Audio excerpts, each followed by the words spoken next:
बारिश से तबाह हुआ घर भटकने को मजबूर थे दर दर, नहीं मानी हालातों से हार, करती रही मेहनत बेशुमार। मिला अब तपस्या का फल, WPL में बिकी निकला हालातों का हल। 3 हफ्ते में कमाएगी अब 30 लाख, अब तो देश की बनेगी नाक। कहते ना टूटने लगे हौसले, तो ये याद रखना बिना मेहनत के तक तो ताज नहीं मिला करते। ढूंढ लेते हैं अंधेरों में मंजिल अपनी, क्योंकि जुगनू कभी रोशनी के मोहताज नहीं होते। कुछ ऐसी कहानी है इस जुगनू की भी, जो किसी रोशनी की मोहताज नहीं थी। खुद ही ढूंढी है इसने अंधेरे में मंजिल, लेकिन उसके लिए इसे भी तपना पड़ा, करनी पड़ी है बेशुमार मेहनत।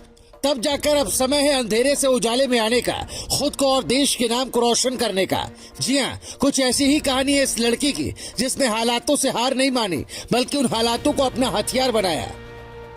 भले ही रहने को आशियाना नहीं था, बारिश से तबाह हो चुका था घर, खाने को नहीं थे पैसे, लेकिन अपनी उम्मीद कभी नहीं छोड़ी। वो इसलिए कि उसे अपनी मेहनत पर था यकीन। भारतीय क्रिकेट कंट्रोल बोर्ड यानी BCCI ने विमेंस क्रिकेटर के लिए IPL की तर्ज पर WPL शुरू किया।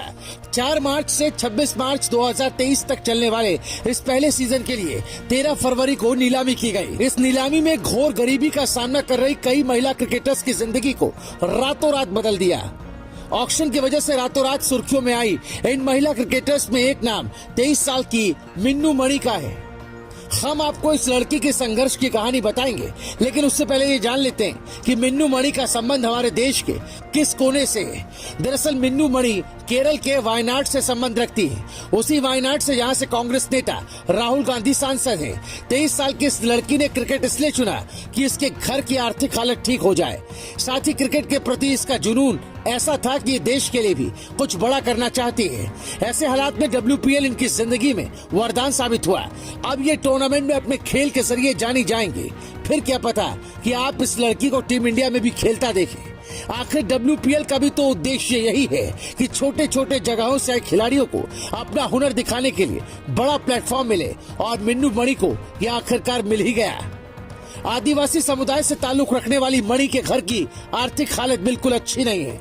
मिन्नू के पिता मजदूर हैं, जबकि मां घर संभालती है। 2018 में केरल में आई बाढ़ में उनका घर भी बह गया था। शुरुआत में मणि को क्रिकेट खेलने के दौरान पारिवारिक और सामाजिक रुकावटों का सामना करना पड़ा था, लेकिन उनकी प्रतिभा को देखते हुए परिवार ने उनको सपोर्ट करने का फैसला किया।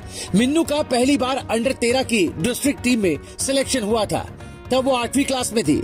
मिन्नू को ये बात अच्छी तरह से मालूम थी कि वो अगर नेशनल लेवल पर क्रिकेट खेल पाई तो अपनी कमाई से घर की आर्थिक हालत सुधार सकती है। इसलिए उन्होंने शुरू से कड़ी मेहनत की और WPL जैसी लीग का लंबे समय से इंतजार कर रही थी। WPL में मिली अच्छी कीमत से उनके घर की आर्थिक हालत निश्चित रूप से सुधरेगी।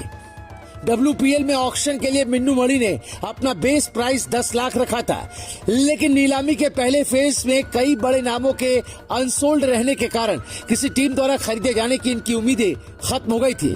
लेकिन दिल्ली कैपिटल्स उनके लिए वरदान बनकर आई और उनकी बेस प्राइस से तिगुना कीमत देकर यानी 30 लाख रुपए में उन्हें खरीदा गया। ये देखकर मणि और उनके परिवार वालों की खुशी का ठिकाना नहीं था। रातों रात केरल सहित देश भर में चर्चा का विषय बन गई मिन्नू मणि के माता पिता का सबसे बड़ा सपना अपनी क्रिकेटर बेटी को टीवी पर खेलते हुए देखना है। महिला प्रीमियर लीग के दौरान उनका ये सपना पूरा हो सकता है। वहीं इतने पैसों का वो क्या करेंगे, इस सवाल का जवाब देते हुए मिन्नू मणि का कहना था कि वो अपने घर की मरम्मत के साथ साथ अपने लिए एक स्कूटी खरीदेंगे, क्योंकि प्रैक्टिस के लिए उन्हें दूर जाना होता है और 4 बसें बदलनी पड़ती है। स्कूटी खरीदने के लिए उन्हें प्रैक्टिस का और ज्यादा वक्त मिल जाएगा। इसमें कोई दो राय नहीं कि अभाव में ही टैलेंट का जन्म होता है। फिर जरूरत होती है उस प्रतिभा को निखारने की। इसके लिए एक प्लेटफॉर्म भी चाहिए, जो मिन्नू मणि जैसे देश की कई युवा महिला क्रिकेटर्स को विमेंस प्रीमियर लीग के जरिए मिला है। अब उन्हें इस बड़े मंच पर अपनी प्रतिभा का जौहर दिखाना होगा। Bureau report, Bharat positive.